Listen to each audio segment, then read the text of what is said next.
칼칼한 라면에 김치 한 입, 바삭한 치킨에 맥주 한 모금. 일상의 소소한 행복을 자꾸만 위협하는 것, 물가입니다. 자, 이번엔 식용유의 일종인 팜유 가격이 문제입니다. 세계 최대 팜유 생산국 인도네시아가 오늘부터 수출을 전면 중단했습니다. 자, 우리 생활에는 어떤 파장이 있을지 이인철 참 좋은 경제연구소장과 알아보겠습니다. 네, 소장님 어서 오십시오.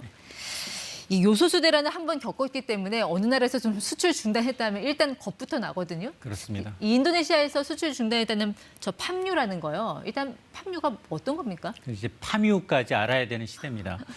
저 보시는 것처럼 이제 빨간 열매 네. 보이시죠? 이제 팜유 열매인데 기름 이제 유지할 수 있는 기름 야자 열매로서 저걸 네. 이제 축출합니다. 저 열매에서 축출한 유지, 식물성 유지를 우리는 팜유라고 하는데요. 사실 우리가 원유가 있잖아요. 네. 원유하면 정제하면 수백 가지 부산물이 나오죠. 예. 마찬가지입니다. 팜유도 정제하면 이제 그 네. 상태에 따라 액체, 곡체 상태에 따라 부산물이 나옵니다. 그래서 원래 당초 수출 금지를 그 정제유예만 했었는데 이거를 원유까지 확대했다는 얘기가 그래서 그렇습니다. 나오는 거군요. 네, 일부 부산물만 하려다가 이틀 만에 말을 바꿔서 네. 원유, 팜유 원유까지도 수출을 전면 중단하겠다라고 밝힌 겁니다. 근데 사실 이 팜유가 뭐 집에서 저 음식할 때 뭐 올리브유, 뭐 포도씨유 이런 거 써봤지만 팜유는 한 번도 써본 적이 없어서 이거 어디에 쓰는 거예요? 가정용으로는 조금 이제 고급유를 쓴다면 이제 팜유의 경우는 용도는 다양한데 네. 이런 식용으로서는 좀 저급유에 해당하는데요. 그럼에도 불구하고 지금 뭐 라면을 튀기거나 그 면발 아니면- 튀길 때. 그렇습니다. 튀김용으로 주로 많이 그 씁니다. 유탕 한다고 그렇습니다. 하는 거? 네. 라면뿐 아니라 감자튀김용으로 쓰이고요. 버터에 제체된 마가린, 초콜릿뿐만이 아니라 이제 커피 인스턴트 커피의 이제 프림으로도 사용되기 때문에 주로 팜유는 식용으로 한 80%, 그리고 나머지는 비식용으로 산업용 원료로도 사용이 됩니다. 지금 제시해 주신 사례들을 보니까 몸에는 별로 안 좋고 맛은 무진장 있는 좀 그런 식품이 많이 맞습니다. 들어가네요. 네. 식용으로만 써요? 앞서 네. 이제 8대 2 정도로 식용이 압도적으로 많지만 그러나 비식용으로도 사용이 되는데요. 굉장히 중요한 자료입니다.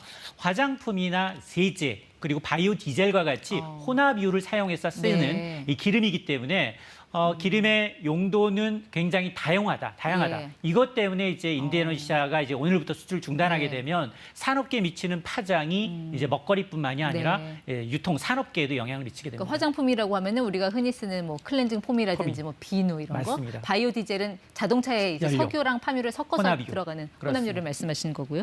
그런데 우리나라가 이런 인도네시아산 팜유를 뭐 어느 정도 수입해서 쓰나요?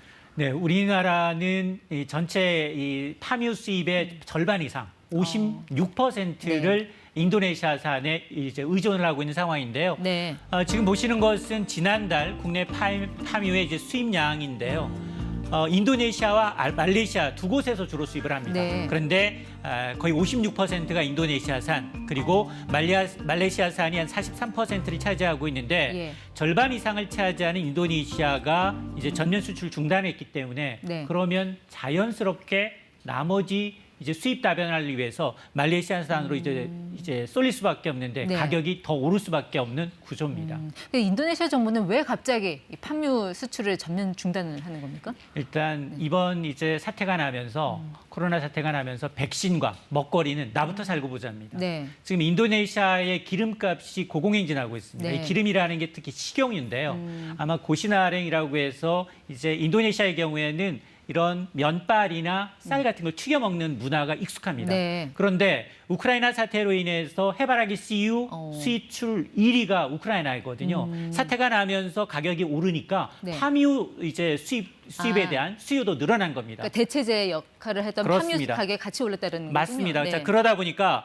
우리가 지금 수입하고 있는 팜유의 가격 동향을 좀 보시게 되면 지난달에 톤당 1,400달러를 넘었습니다. 네. 1년 전과 비교하면 40% 이상 올랐고요. 코로나19 이전과 비교하게 되면 700달러 선에서 네. 1,400달러, 거의 2배 가까이 오른 수치입니다. 그러니까 인도네시아 내에서도 이런 팜유 가격이 크게 올랐고 그러다 보니까 뭔가 좀 사재기 같은 현상으로 수요가 늘어나고 그러다 보니까 수출부터 일단 막고 보자 이렇게 된 거군요. 다 맞습니다. 내수용으로 돌려 이렇게 된 되겠군요. 맞습니다.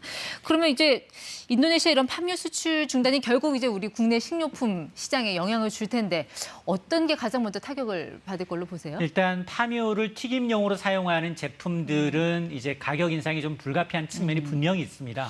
앞서서 제가 이제 라면을 튀기거나 감자튀김을 튀길 때는 사용을 합니다. 파묘를 네. 사용합니다라고 했는데 사실은 이 치킨의 경우는 경쟁이 워낙 심하다 보니까 조금 고급유인 올리브유를 주로 사용해서 파미와는 무관하지만 그래도 이를 빌미로 해서 치킨 업체들이 가격을 올릴 가능성은 있는데 그러나 좀 조금 걱정을 덜하는 게 이런 대기업들은 이제 한 재고 물량을 석 달에서 최고 6개월 정도를 비축해 놓고 있습니다. 그러니까 당장 가격이 오르는 건 아니다. 그러나 지금 인도네시아가 말하기를 오늘부터 수출 중단에 들어간 파미 원유의 경우 자국 시장이 가격이 안정될 때까지 수출을 금지하겠다라고 했기 때문에 이게 자칫 장기화되면 먹거리발 이제 가격 인상이 굉장히 우려되는 상황입니다. 일단 6개월 정도는 재고가 있다고 하셨지만 인도네시아가 워낙 자원 부국이다 보니까 이렇게 뭐 자원을 매개로 해서 이 자국의 그 산업 체제를 많이 바꾸려고 하잖아요. 맞습니다. 그러니까 이 수출 중단 조치가 좀 길어질 수도 있지 않을까요? 맞습니다. 예상보다.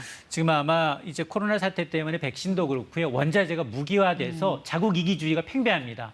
연초부터 인도네시아는 각종 원부자재에 대한 수급 계획에 있어서 가장 중요한 게 국내 산업의 보호거든요. 그래서 원부자재의 경우에도 일부 특정 이제 이 산물의 경우에는 수출을 중단하고 있는 상황입니다. 그 업체들이 좀 파묘 대신 쓸 수 있는 다른 대체제는 없습니까? 앞서서 제가 이제 해바라기 씨유 말씀을 드렸는데요. 이게 최대 생산국이 우크라이나입니다. 그래서 해바라기 씨유가 가격이 급등했고요. 그러다 보니까 우리도 아마 마트에 가서 식용유를 구매해 보시면 식용유 가격이 연초 대비 80% 넘게 올랐어요. 그리고 뭐 카놀리아유, 앞서 얘기한 뭐 올리브유, 포도유 대부분의 가격이 다 많이 급등한 상황입니다. 그 얘기는 결국 치킨 값에도 영향을 줄 수밖에 없다는 논리로 이어질 것 같은데요. 그렇습니다. 오늘 아마 이제 업계 1위 업체인 이제 BBQ가 원부자재 가격을 감안해서 평균 50개 원부자재 가격 20%, 최고 70%까지 올린다라고 얘기를 했거든요. 이미 5월 2일부터 예고해놓고 있습니다. 치킨 한 마리 가격 2,000원 인상을 예고한 가운데 지금 납품 가격이라고 해서 가맹점에 공급하는 가격, 원부자재 가격을 많이 올린다고 했기 때문에 아마 이제 가맹점주들 그리고 소비자들 아마 가격 인상 요인을 좀 부담을 떠안아야 되는 상황입니다. 치킨이 이제 팜유를 직접적으로 쓰지는 않더라도 이게 또 하나의 가격 상승의 트리거로 작용을 할 수 있다라는 말씀이신 것 같습니다. 맞습니다. 자, 이렇게 물가 오르는데 또 걱정되는 게 환율. 환율 굉장히 많이 오르고 있거든요. 원달러 환율이요. 그렇습니다. 오늘 원달러 환율이 닷새째 올랐는데요. 1,270원을 넘어섰습니다. 달러당. 그러면서 2년 만에 최고치를 기록하고 있습니다. 오늘 홍남기 경제부총리가 구두 개입에 나섰지만 무용지물이었습니다. 이렇게 되면 지금 환율이 오르고 있다. 원화의 돈 가치가 떨어지고 있다는 겁니다. 이 얘기는 수입 물품 하는데 더 많은 돈을 줘야 된다. 수입 물가가 더 오를 수 있다. 수입 물가가 오른다는 건 시차를 두고 우리나라 소비자 물가에 영향을 미칠 수 있기 때문에 지난달 우리가 10년 만에 최악의 물가 4%를 경험했는데 앞으로 그 4의 숫자가 바뀔 수도 있다라는 걸 의미합니다. 네, 또 다음 달 11일에는 미국 소비자 물가지수 발표도 좀 예정이 돼 있어서 이게 어떻게 나올지도 걱정이고 아무튼 모든 경제 지표가 이제 물가를 걱정하는 그런 상황인 것 같습니다. 네, 지금까지 ETY 이인철 소장과 함께했습니다. 고맙습니다.